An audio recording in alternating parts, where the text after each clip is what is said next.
Oh, yeah, it's the sweet, sweet sounds of another episode of the Social Distance Drinking Club, episode 56. Sorry we missed 55, everybody. I was a little disappointed we didn't 55 our 55th episode.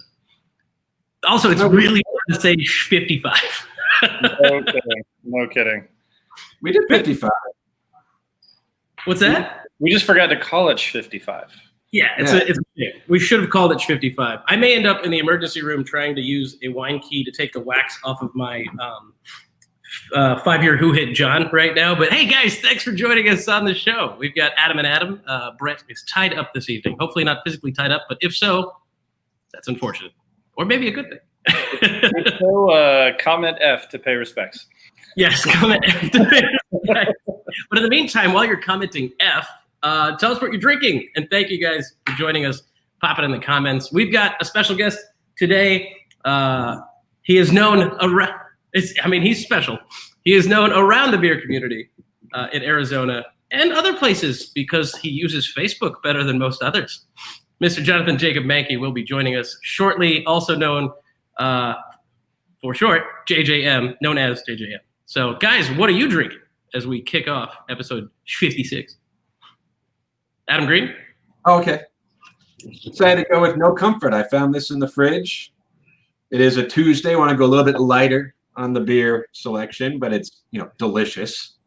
So it's a comfortable choice. All the comfort. Mr. Ledford, I know that we spoke before the show, and hopefully you took my advice.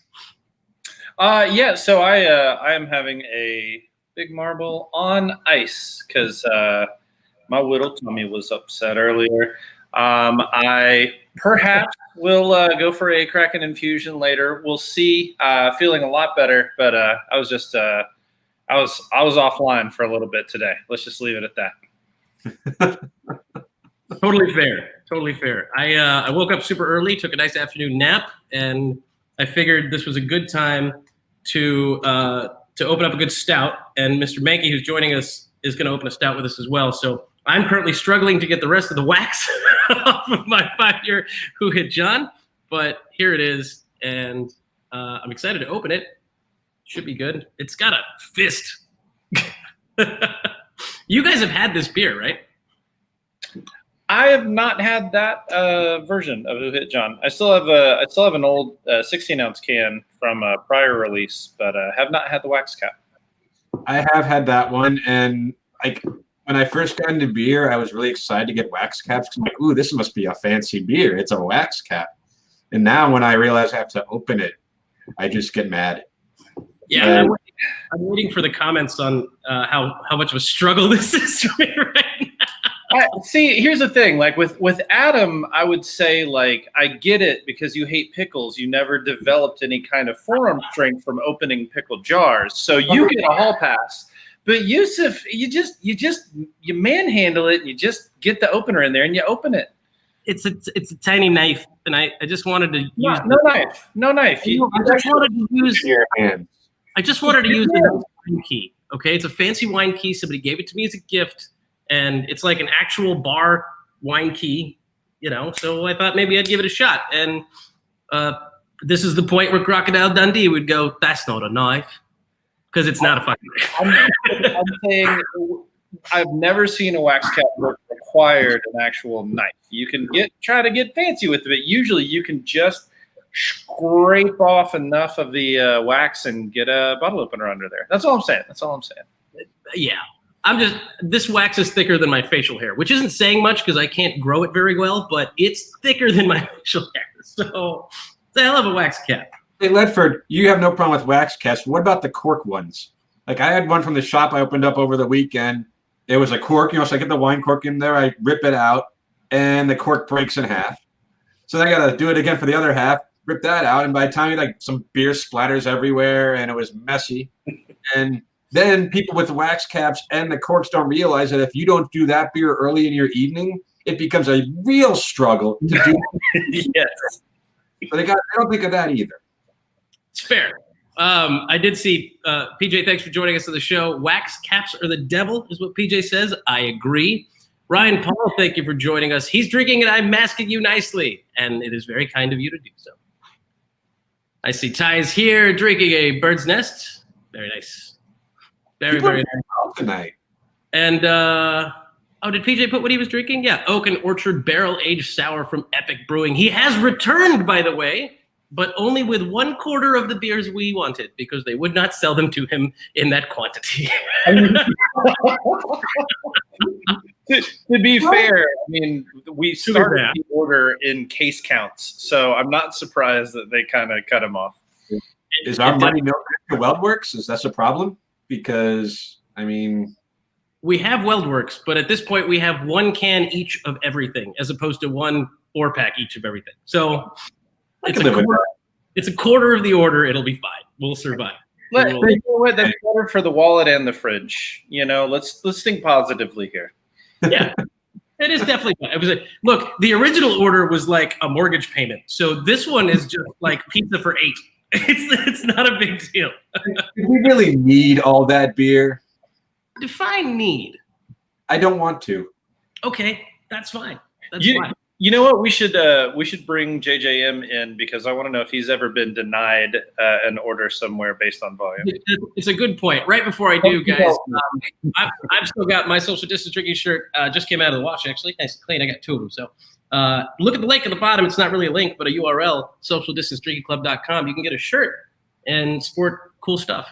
If you run into me somewhere in public, I might even have a mask for you. And if you wear it at Costco, people think you're super cool. If you catch him at Costco wearing that shirt, you ask him for it, and he will give it to you right then and there. 100%. I have no choice. That's just the only thing I can do at that point. So, but without further ado, Mr. Mahnke. How's it going, fellas? Hey, man. Hey, what's up, man? I'm assuming you can hear all of us. Absolutely, I can hear you. Yep. Great. I didn't add to the what am I drinking, but I'll get that now. The Bananarchy from Oso with the proper glassware bonus. Hey, nice. That is such a good beer. I gave you a very nice title today, JJM. It is Beer Enthusiast. Works for me. What are you drinking? What? Really? Did you just have drinking? I lost all audio for like 30 seconds and tried to play it off. It didn't work, did it? Oso Bananarchy. So a couple of my favorite places getting together. Oso and Superstition Meadery. I haven't had. Is that a newer one, or is that one you had aged? It came out late last year. I want to say November or so, December. Okay, sweet. They had man, what the hell just came out recently that I wanted to go grab and I didn't get a chance from Oso because they've had some really good stouts that have come out. Cake. They had the second pass of Cake Eater. Knights of Windsor was one they had recently as well. Yeah, their barrel program has come a long way. They really stepped it up, and those fellas are doing some good work over there. Adam Hazlitt says Bananarchy fucks. JJM, nice choice. Good choice. I'll say he's not drinking too shabby either. That Noche Oscura is amazing. Good stuff.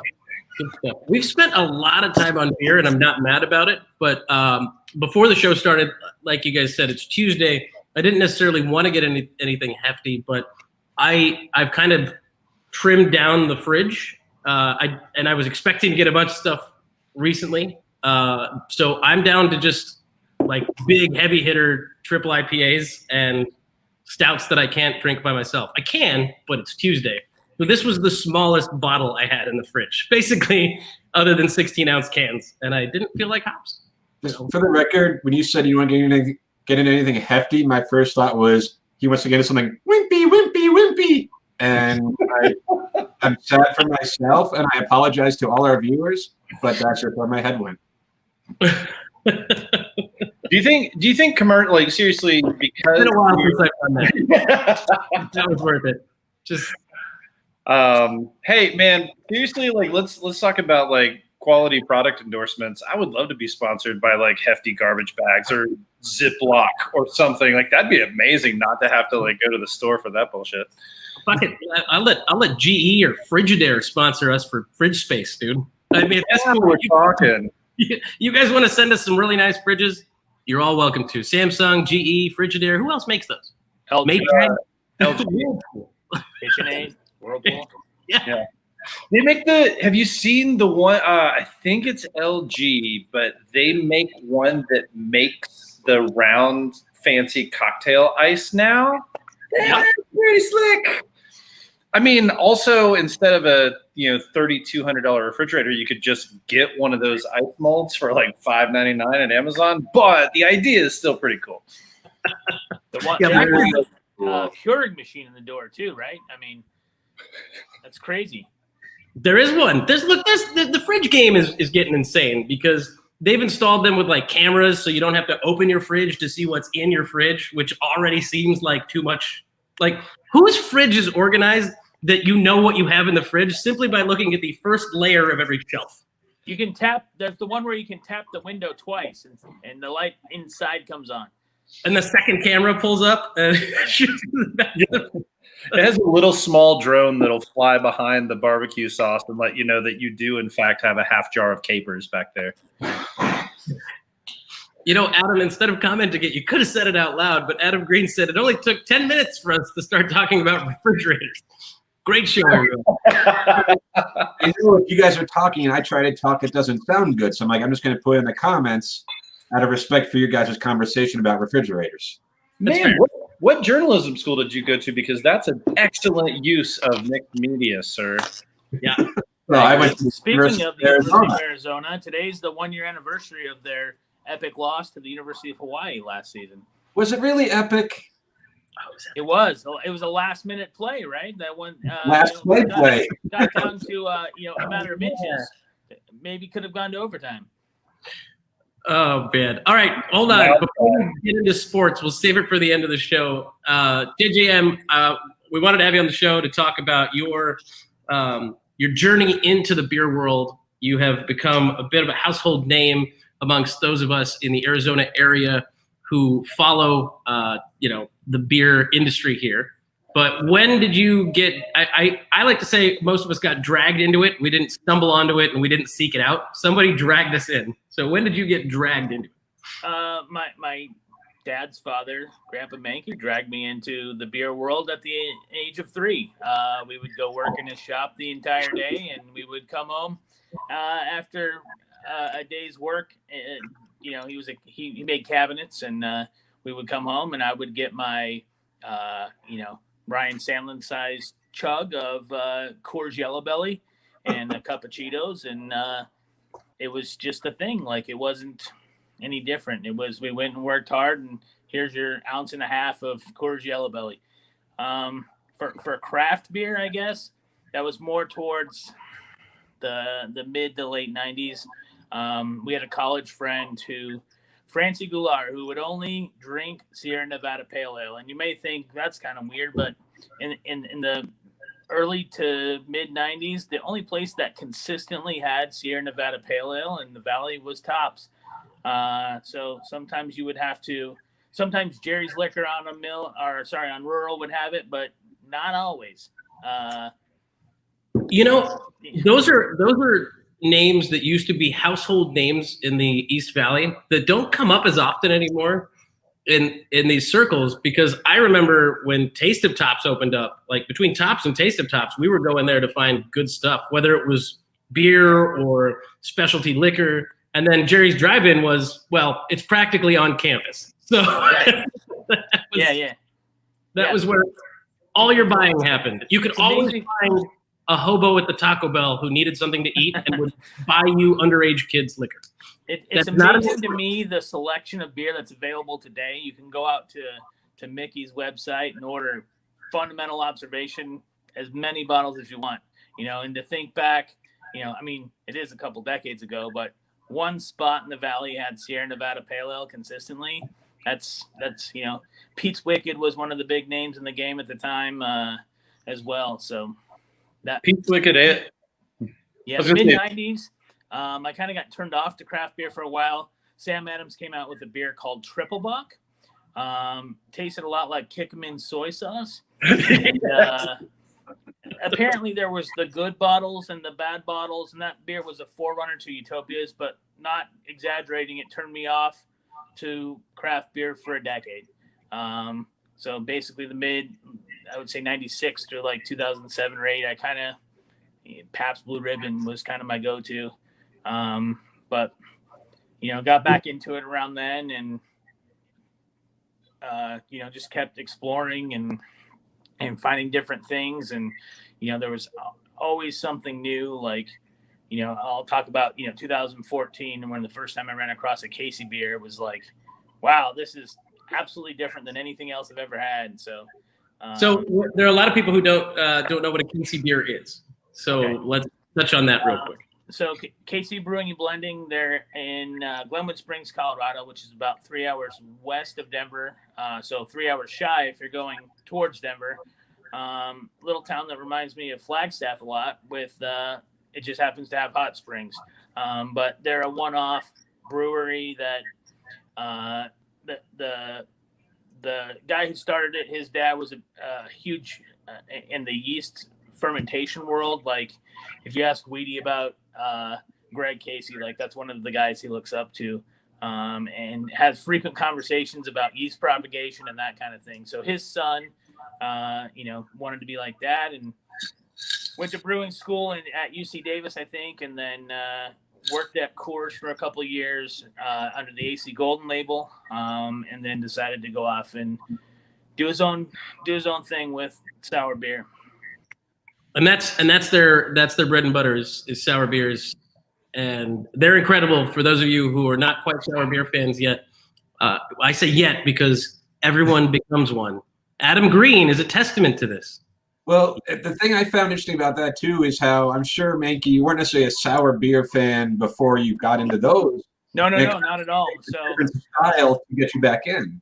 Yeah, I'll talk about one of my friends, Cameron, local guy who grew up in this North San Diego area, and he happened to be talking to me. This is around 2008, 2009. He was talking to me about his dad's friend Tommy. His dad's a winemaker, and he kept talking about how they went and made beer at his friend Tommy's place. And I'm thinking, this guy you went to his brewery and made beer? Well, it was Tommy Arthur from Lost Abbey.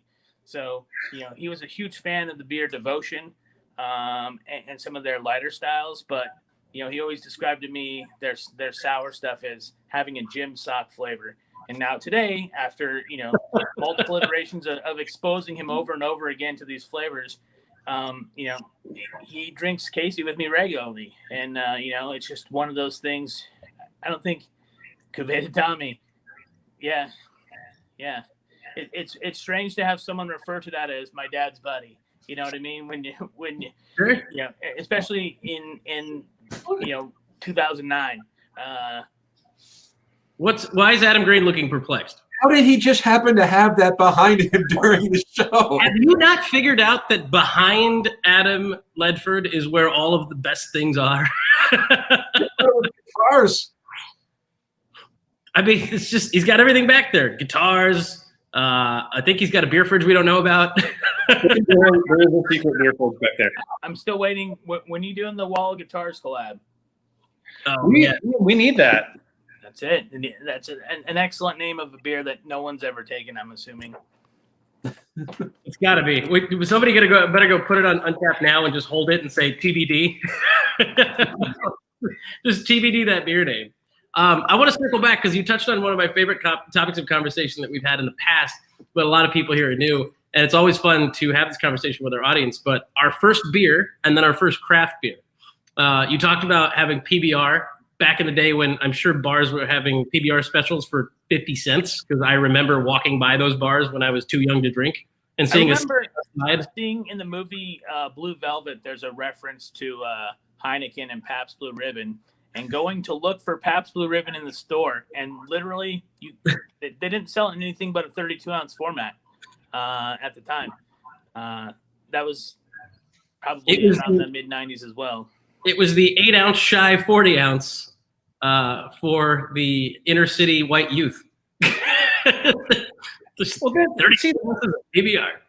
That's smart, though. I mean, have you ever in your life said, I would like exactly 12 ounces and no more PBR? No. No. PBR is a beer that you order in a, like when you go to a bar and they say like, would you like a big one or a little one? You're like, the big one. Just bring it up. Thanks. Was it 4 hours? Thank you. PBR. They routinely win awards at GABF. It's a great beer for what it is. I'm definitely leaning towards Montucky cold snacks these days for a nice, delicious, refreshing, crisp. Hey, Montucky, call me. Beverage. But PJ said Sierra Nevada was their go-to real beer in the 90s. You hear that a lot, though. That Sierra Nevada was like the craft beer for a lot of people, in the 90s. And there's nothing. It's still good. But like some of the pioneers of the craft beer industry, at least that were more, I guess, mainstream or widespread, Sierra Nevada is in that realm. I've talked with a bunch of brewers over history and said, hey, I want to create something similar to, this chocolate, vanilla, honey nut crunch stout. And they said, that's no big deal. I've asked 2 times exactly, hey, I want to make a Sierra Nevada Pale Ale clone. And been told you can't get the ingredients. You cannot get the quality of ingredients to make that beer the way that they do. And you shouldn't try because it's 75 cents a can. It's not worth it. I've said it before, but when I was in college and finally turned 21, 50-cent Miller High Lifes and 75-cent Killian's Red. Those were the frickin' days, man. I mean, that was a solid Thursday in August drink. You'd go across the street from campus to what ended up going from Dos Gringos to Mamacitas to Barney's Boathouse and you just walk in and drop a $10 bill and drink. That's it. It was great. First craft beer, though, I think it might have been. So I was exposed to Blue Moon and thought it was crafted first, but I was an idiot. But I want to say that the mid 90s was when Timberwolf had about 400 different things on tap and in can, and that was on Apache west of Rural, and it was just this ridiculous beer bar that was insanely ahead of its time. I mean, I can't think of a spot in the valley that has 100 different things available today or 400 different things available. I mean, it was insane given that it was 25 years ago, as well. Oh yeah.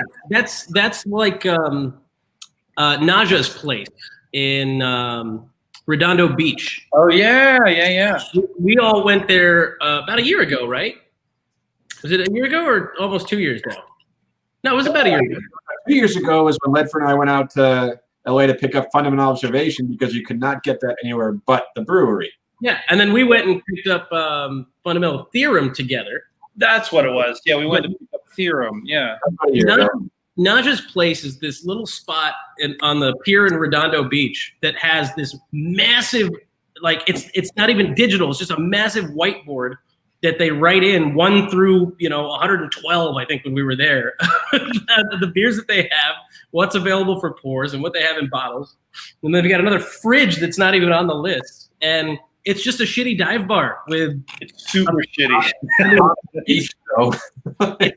It's got a slight tinge of backed up sewage and ammonia from trying to clean it in the morning. And you usually want to sit near a window to enjoy your beer, but they've got a ton of stuff. We had like Monsters Park while we were sitting there, and they just had it. And they had Pliny on draft. Wild. Yeah, they had the Green Cheek that had released like 2 days prior. Like it was a solid stop. But any bar, no matter what they're serving, if it has indoor outdoor carpeting inside, it's a dive bar. By the way, Sam Fraser says Timberwolves big ass beer nights. They literally had I want to say a 8.5 by 11 check sheet, so you could over time mark all the beers off as you came and tried them. And again, I want to say the number was about 400 total. This is a great story from Chris Burns Macbeth. I got in a fight at Timberwolf. Dude spilled beer on my leather jacket. You were wearing a leather jacket. So I headbutted him and ran away before I went to jail. Yes. Now that you've put that on the internet, Chris, this man has been suffering from migraines for the last 25 years, and he's looking for you. So that speak to me in my experiences. Chris had one earlier saying Fat Tire was I think he meant first craft beer. But that Tire was definitely the best for a while. I mean, like that was just beer I actually liked was Fat Tire.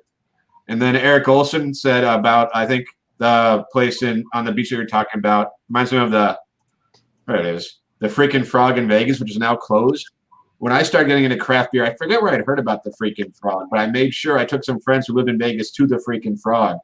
And then they closed 6 months later. But it was really cool. They had a huge selection. It was the best craft beer bar in Vegas. And they had a huge selection. It blows my mind that the Vegas craft beer scene, I think, is terrible. It's mediocre.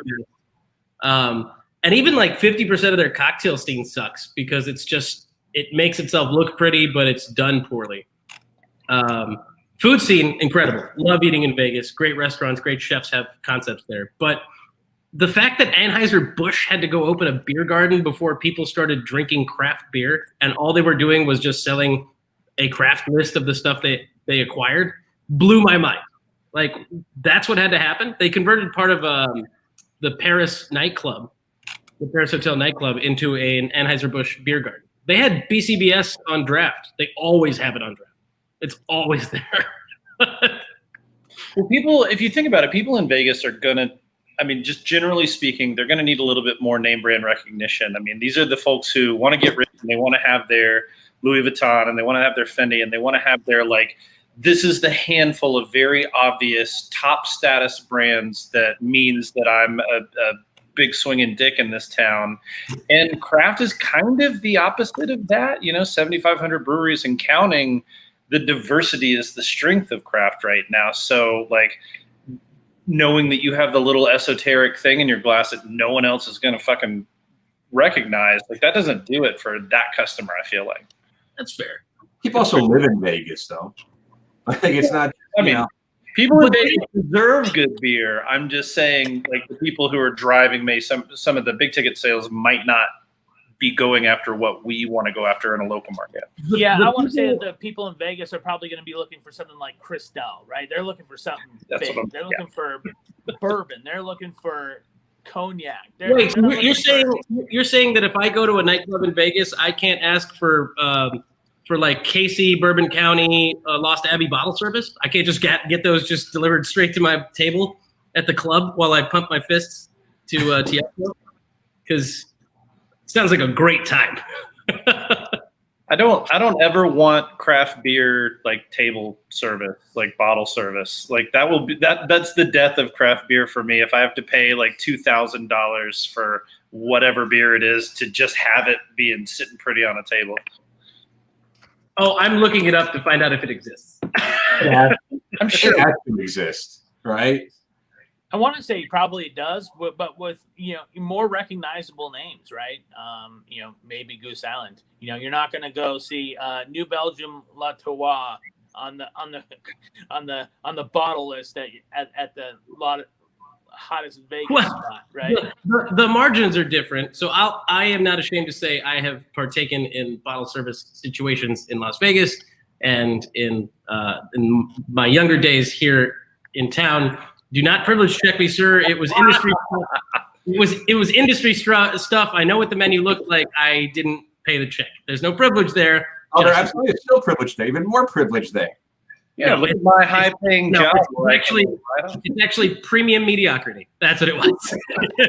Your name. There you go. But the difference is, I think you can't you can go get a bottle of Grey Goose at the store for $40, but at the nightclub it's $6.50.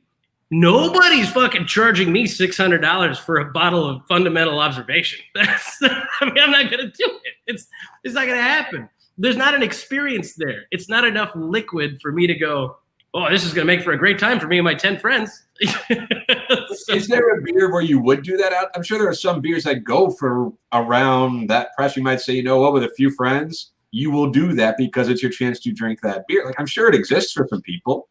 I think there are beers out there like that today. A lot of the side project one-offs for Gabe, Double Barrel and Nabiscus, Beer Barrel Time.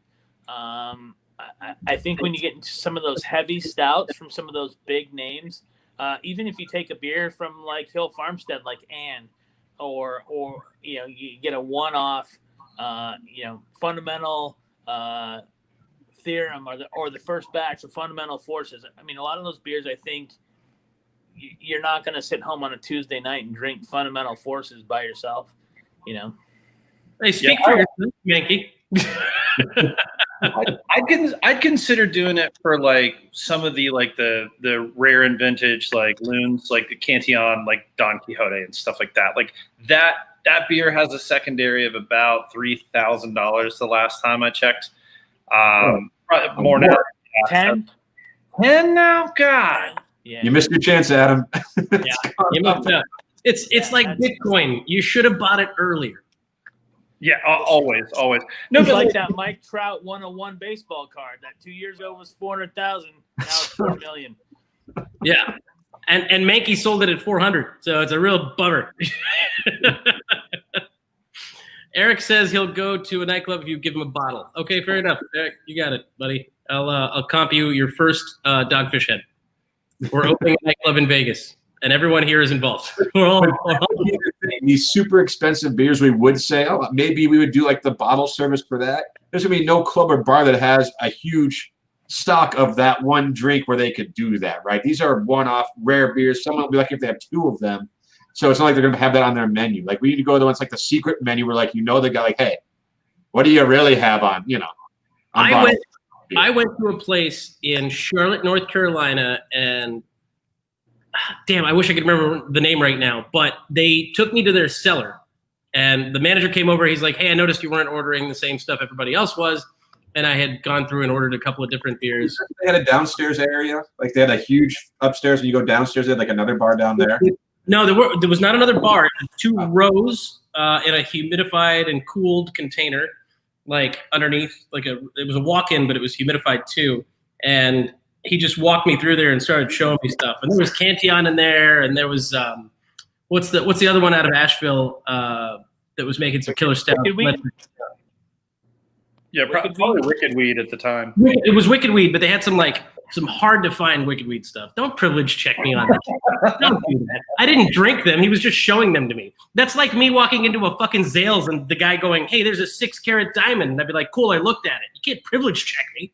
That doesn't work that way. Come on. He's special, but he's not that. Yeah. Hey, you know what? I went to the store and I looked at a pallet of Utopias. I looked at it.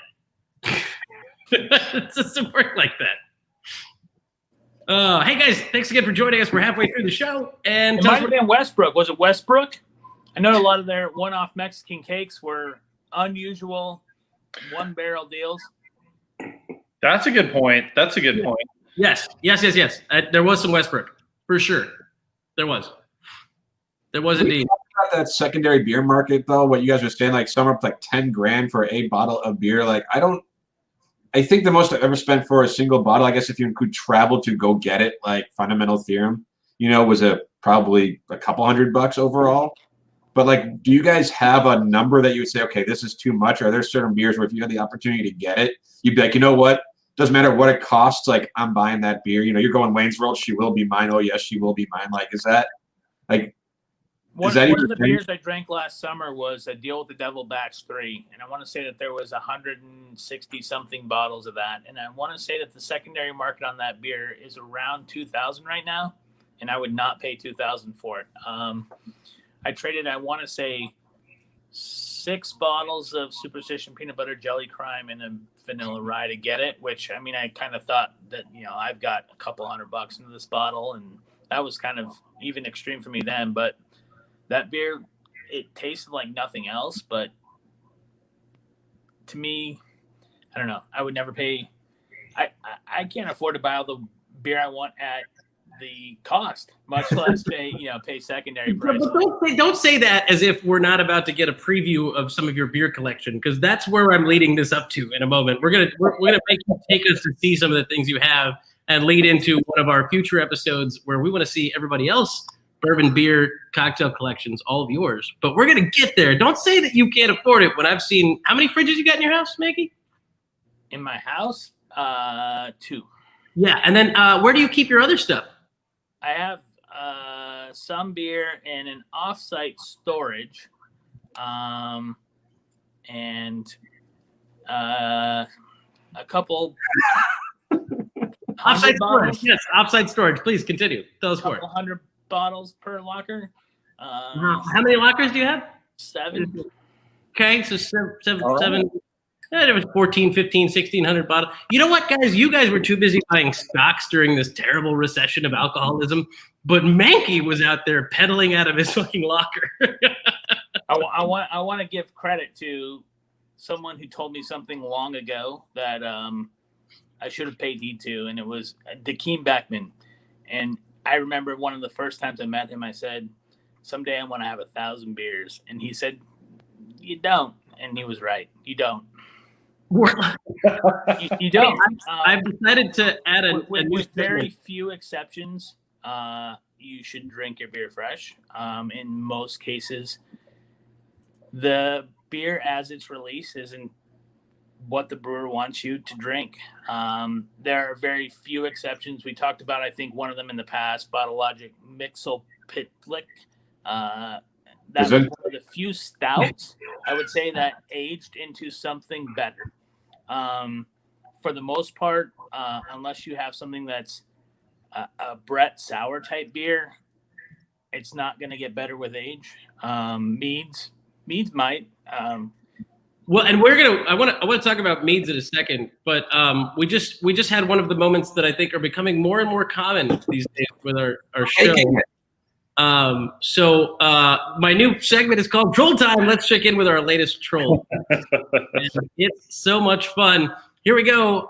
This guy with 14 fucking T's in his last name, or his entire, what is that? Young Christ, young exorcist, whatever you want to be. What if it's young grist and he's actually like really into the brewing process? Guys, I would implore you to type in this guy's name in Google and ask if he wants to send you a CD he burned at his mom's house on a 1995 computer. He made that track recently, and it's really fucking good. Also, he said, "This is what I like." Oh yeah, well, this is not what I like. Don't answer me is the first thing he said. We're assuming he. Maybe it's a he.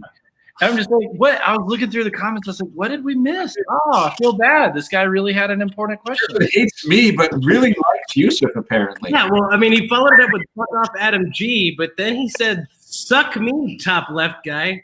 That just makes me think of Dave, the show on Hulu. It's Little Dickie's show. I am Dave. Top left facing the camera, or top Page left? I'm looking at the same screen you're all looking at. So top left guy is still me. Either way, it's not us, Mahnke. I would, again, I really wish it wasn't me, because this guy might figure out where I live. It's easy. But no, I will not. But it was making me think of Dave, where he does the somebody suck me bit that he dresses up as the mask. So there you go.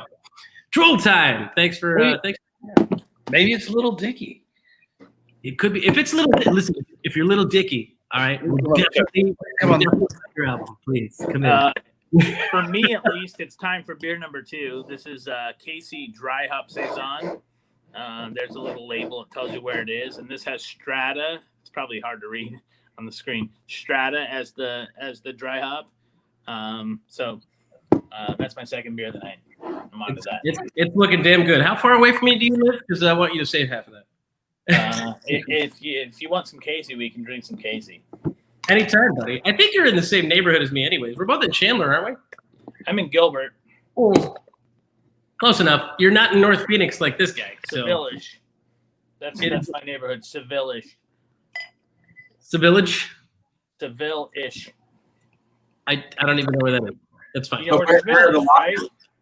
That sounds like you're almost in Santan Valley, which we have decided to require a passport. 3/4 of the intersection I live on are Seville. The one I live in is not. Got it. Perfect. Seville-ish. Seville-ish. Okay, perfect. Well, tell us what you're drinking in the comments, guys, because I think it's drink number 2 time. If anybody is having drink number 2, Adam Ledford is stepping away for a moment to get a beer. We've done it. We've convinced Adam Ledford to hang on long enough to have a beer after some ginger beer. But also, have you had any of that ginger beer, Mahnke? Have I had what? the ginger beer from Big Marble? I have not. I have a bottle with your name on it, sir. I want to say recently didn't BRI do some ginger beer too? I mean, I don't know, but this is something that has been happening for a couple of years, and they just started producing it. my wife's a huge ginger beer fan, so for sure. The best ginger beer I have had the pleasure of tasting, and it's from the folks at the Breadfruit. Dwayne Allen and Danielle Leone are making Big Marble ginger beer, and it's incredible. That as well. So I'll get some to you ASAP. Sounds good. It makes for the meanest dark and stormy and like a really, really, really, really good drink in general. So you'll love it. You will absolutely love it. I'm excited. Adam, for my second drink. What's that? I might just go grab one of those like Ledford Star, and I'll finish with a ginger. There you go. It'll keep you sugar-filled and diabetic until you're done working for the night. Because if you want to stay sugar-filled and diabetic, you could drink some Drecker too. Or this fucking stout, by the way, guys, because there's a ton of sugar in here. And we can talk about Drecker. I have not got on that train. Like I haven't had any of the sours or none of it. So ABE, I'm sorry, I'm not a part of that. I mean, the couple of IPAs I've had are really fantastic, which is, kind of this cognitive dissonance, right? That they, everyone's going gaga over these fruit bombs that they're putting out, which, okay, I mean, I hope everyone does drink what they want to drink, but that the IPAs are kind of taking second seat to that, and while they're terrific beers, is kind of a disappointment to me, at least. Indeed. Hey, you mentioned meads earlier, by the way, and that's something we haven't had a chance to talk about, but I know that you connected me with someone else, and we're going to get a chance to talk to him as well. Calvin, right? Carvin Wilson. Carvin Wilson, that's okay, him. Yeah, he's right. The AMMA 2019 Amateur Mead Maker of the Year. And one of the areas I had mentioned before, how home brewers have told me, hey, you can't clone Sierra Nevada. You can't get the quality of ingredients. Well, when you get to the mead world, all bets are off the table. You can buy the finest fruit if you're willing to pay for it. And a lot of these home mead makers are buying top-notch, overnighted, flash frozen fruit and making these meads that are just incredible. Like, there's nothing on the commercial market that's comparable. The funniest thing is when I launched this show, because we started liking all these other pages, obviously, that were in the industry, etc. I started getting advertisements for where to buy, sources to buy ingredients to make beer, mead, cider. Here's where you can get your ethanol. We'll deliver. It's just like, what's going on? Yeah. And one of the things that, I kind of lucked into knowing Carvin, kind of through some mutual friends, one of them being Matt Brown, the owner of Tombstone. But, over time, I would go drink mead with him and I would say, this is really good. And he would say, what the fuck are you talking about? Tell me why it's good. Tell me what you like about it. Tell me what it tastes like. Don't tell me it's good. Your favorite color is green. You like green, great. But you can't quantify to me why green's better than red or blue or purple, right? You can tell me why this beverage is fantastic, but you can't put into words. Use words and tell me and describe what you're tasting. And to me, that was a challenge that, I think a lot of times in the craft beer nerd world, you don't run into. It's like, oh, this bottle's rare, so it's good, right? We don't like to use craft beer nerd on this show. They're beer enthusiasts. Otherwise, I could have. We're not nerds. Are we nerds, guys? Are we nerds? I'm a nerd. Nerd. Yeah. I'm all in for that nerd life, man. Not even craft beer nerd, just nerd. What you were talking about, though, use this out. He distanced himself. But what you're talking about, I think, in some ways, like getting away from talking about tasting notes and digging into like what you're experiencing in a beer, it's a good thing for accessibility and people being able to just like feel comfortable going into like a craft beer bar and ordering a beer and just saying like, I like this tastes good. But at the same time, I do kind of lament that those conversations have gone away because there's culture and heritage. There is a culture surrounding tasting notes and establishing a shared vernacular and saying like, this is biscuity versus like, this is toasty versus this is hop bitterness versus this is like roasted malt bitterness. And like those little pieces of the puzzle that help people understand what a well-constructed beer is like and what styles are supposed to taste like. I mean, I know that there used to be styles in beer. Maybe there will be again one day. But like I do lament that a little bit because it has gone away. It's not surprising to hear that it's still alive and well, more so in mead culture though, because cost is a barrier to entry. Size of production runs is a barrier to entry. So it's already going to be a more intimate, more kind of scarce resource before you even get started.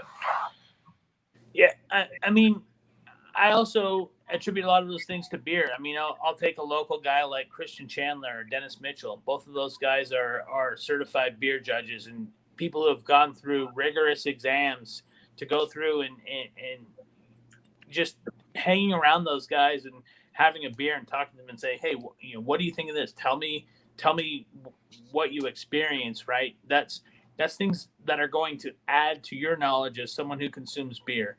I can relate this story kind of to a cigar story, right? So I had a friend who ran a cigar shop, a local guy, Cliff Cohen. Some of you may know him. He's worked in and out of a couple cigar shops and worked for a couple beer distributorships, but he would tell people who came in to the cigar shop and say, hey, you try these 5 cigars and you come back and you tell me which ones you liked and which ones you didn't. And those things would point him to say, hey, this guy likes these particular types, so I'm going to point him to these other things when he comes back. Or he hated those particular types, so I'm not going to lead him down this road. So I think you can get a lot of that same experience in beer as well, right? So, hey, sours aren't for everyone, right? Stouts aren't for everyone. There's people who only drink IPA, right? So over time, as you try different things and experience different things, your palate might change. So the guy who 5 years ago only drank IPAs might be the guy who's just getting into sours today, right? Or the guy who only likes stouts and meads is getting into something else, right? It's all about this experience over time and trying different things and figuring out what you like and don't like, and there's no right or wrong to it. The same thing applies, I think, like it's just across everything. And I'm just looking at beverages right now because if we got to do a food conversation, the show would have to be 2 hours long. But the same thing applies, in my opinion, on the spirits side of things because, for example, like a Negroni. A lot of people aren't really Negroni fans because Campari and Aperol tend to be a little bit more of a bitter taste. I grew up with that because my family liked something they called bitter soda. It was a non-alcoholic version of Campari or Aperol.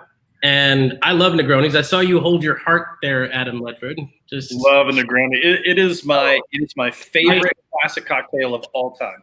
I was hanging out with our friend of the show, Mr. Rich Hyder, today, and he was wearing a Negroni Week shirt because he used to work for Campari. And it was a beautiful shirt with a Negroni illustration, and it just had one part listed underneath the picture, and it was perfect. I want it. I have to find a way to get it. But yeah, things like a Negroni or Fernet Branca, for those of you who still somehow have an acquired taste for Jägermeister, you're heathens. Not meant for consumption, man. Maybe they want to get a craft beer, but they heard our show on Sunday and know that they're in college and they're not allowed to drink craft beer, according to Brett Barry. That could be taking a dig on the man while he's down. I mean, look, he did say that they needed to drink shitty beer, but I'll tell you, my freshman year, we were trying to scrounge up as many pennies as we could. We had a piggy bank, which was just one of those. You remember when people used to get water delivered to their homes? You know, My parents still do. Where's the privilege check banner? Where's the privilege check banner? Because I used to get it, but it's not like I do it. But my point is that became somebody's piggy bank. And when we would hang out after school freshman year, we just put our spare change in there. And once a month, we would figure out what we could buy to throw a party. Sometimes it was shitty jungle juice, and other times it was a keg of Dos Equis, which was epic. So, can I tell you guys? I broke apart my MacBook Pro. I told you about that. Don't spill coffee on your MacBook Pro, especially at the time I was using cream and sugar. Bad idea. Bad things happened. Took it apart, cleaned it up, but the thing that they suggested in the video that I recommended is they're like, you can wash the keyboard off with water. There's no electronic parts in there. You just then purge it in a bath of like 99% rubbing alcohol. And after you've taken it dry, the alcohol displaces the water. Then you allow the alcohol to dry and you're good to go. It worked great, except because of COVID, you can't buy rubbing alcohol. You cannot. You can't buy a drop of it, man. So here's my big brain on Brad moment. I was like, let's go get some grain alcohol because that's going to be the thing. And I tell you, as I went into Total Wine to buy diesel 190 proof grain alcohol, I felt the need to justify to the person who helped me find the grain alcohol section, the guy who saw me pick it up, and the cashier, who I, in fact, did not need this to consume and put in my body. I was cleaning computer parts. Don't judge me. This is a whole other college consumption conversation. And I love having these because they seem to come up like once every month or 6 weeks or so. But we've talked about Everclear. You looked for diesel? What the fuck is diesel? It was the only thing on the shelf. Hang on, I'll go get it so you can. I'll wait here. Related to the story about spilling the coffee on his computer, ever since he said that, my Facebook feed had an ad that had something about spilling coffee on the computer keyboard. And I'm like, I didn't say that, Facebook. What are you listening to? Like, I didn't say that at all. I know you listen to me, but don't be taking stuff from him. He typed it into the new Facebook, and the new Facebook knows everything, which also brings up the question, do you hate the new Facebook? Because I hate the new Facebook. I think it went back to the classic mode on that. I don't know if I've been using the new Facebook. What's the new Facebook? Here you go, guys. Terrible. Well, The worst thing I've ever seen. It says diesel, grain neutral spirit, 190 proof. God help you and anyone that drinks that. You got a lot left, man. It's basically just going to be a computer or degreaser for me. I'm not putting this in champagne. I don't live Yusuf's. Why would you think of doing that? I don't do that. You have it done to you. That's not my fault. That is a friend's fault. And he's a really nice guy and a really mean person after a lot of drinks. I wonder how far you can stretch that and be like, I didn't. Hello. Everyone wave hello. Christine Myers says hi. Hi, Christine. Tell Greg we say hello too. some awesome future guests you should have on your show are Greg and Christine. Oh, for sure. But I'm afraid to put Greg on the show. It would take about 36 seconds before his shirt came off, and this show would get flagged as inappropriate for anyone under the age of 30. So. Hey, people have made their living taking their shirt off. I wouldn't mind talking to some of them on the show. Did I miss this getting touched on when I walked away? Because Sam Fraser called us dweebs, geeks, and Poindexters? Because PJ said own the fact that you guys are total nerds. And I was like, yes. And then Sam, It's fair. very coach. Thanks, Sam. We love all of you. Every last one of you that watches this show, we love you. Even young geekers to. What do you got there, buddy? Young Grist. I was just going to say this Behind the Light. Barely out. It's one of the new club beers from Dark Sky. I mean, maybe they had some public release too. I'm not sure. But speaking of Sam Fraser, he went and got those up there. But this is great.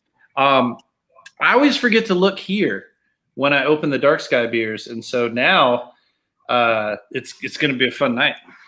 That is an excellent beer. When I was up in Flagstaff a couple of weeks ago or a few weeks ago, they, I think, had just taken it off a draft or something. And I was bummed. And our server heard me talking about it. I'm like, oh, I was hoping to get that blueberry star. He's like, they can't if they don't have the labels yet. So he's like, I can hook you up with, I can pour some for you here. I just can't sell you a labelless can. I'm like, that'll work. Chris McBeth says, I still make a good living with my shirt off. That's because we're all working from home. I have my pants off. So, Right now? huh? Right now? Yeah. Yes. 100%. I set the AC to 74, dude. I'm going to make my money's worth. I don't know what you want from me. 74. Now we need the privilege check banner. Jesus. I got an AC discount for being a contributor to the Energy Rush. So I get a super duper AC awesomeness thumbs up. You don't live in an APS neighborhood. Hell no. Fuck APS. SRP, bro. SRP or die. Also, SRP, if you're looking for a sponsorship for any reason whatsoever, since everyone is stuck with you no matter what they're doing because they live in your zone. But we'd love some money. That'd be great. Or free power. I'm okay with you paying my AC bill. See if they'll bring you for one of those Tesla power packs. Get some solar up there. That'd be nice. I was hoping I would get one of those comped, like maybe, one of our friends who owns multiple Teslas might give me one. I hear he got one as a gift. Maybe two. What? Well, we're coming up, crawling up on the 56-minute mark. I want to touch on something because, don't bring it up. Come on. Just happened to be in the banner section. I'm like, I'm going to use this now. Save some things. We're coming up on the end of the show, but I want to touch on a couple things. Mahnke, I know you are a big supporter of Blue Pint Society, as are we. If you guys are not familiar, Blue Pint Society raises money for testicular cancer awareness and research. And we are helping out with this season's edition of Beer School 12, Virtual Beer School. So this is a little different than the previous beer schools. I'm not going to be able to run around and do whatever I want there. Yeah, you are. Eastern Rooster and Sendler. But they have a couple different locations you can buy. I think it's about $60. And I think it's 8 pints beer. So, you split it with a buddy or your significant other or whatever, you're in about $30 a piece. And there's 8 different brews. I think maybe 1 or 2 of them is exclusive to beer school, but should be a fun time. Part of the fun of beer school in the past has been that, you've been able to meet different people who have come in. So I think for this iteration, because of COVID, it's going to be a little different, but I think they have 3 or 4 different sites across the valley that you can come pick up the beer if you do buy a ticket. I think there's a limited number of in-person properly. I don't think there are any in-person tickets other than the VIPs, and the VIP VIP is the only one that's in person. From what I heard yesterday, VIP tickets are sold out. They had 2 yesterday. I think it's sold out today. If not, okay.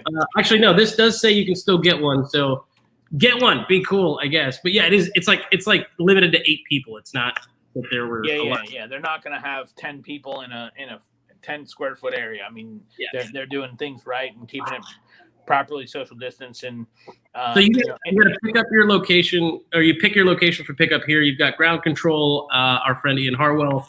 You've got Chupacabra Tap Room, which is in downtown Mesa, a little bit closer for most of our East Valley friends. And then you've also got the Buzzed Goat, which is in Ahwatukee. So if you're in South Phoenix or if you're in North Phoenix, you'd have to choose based on Adam's location, probably about the same distance realistically. But yeah, it's a lot of brews. Yeah, it's 4 packs.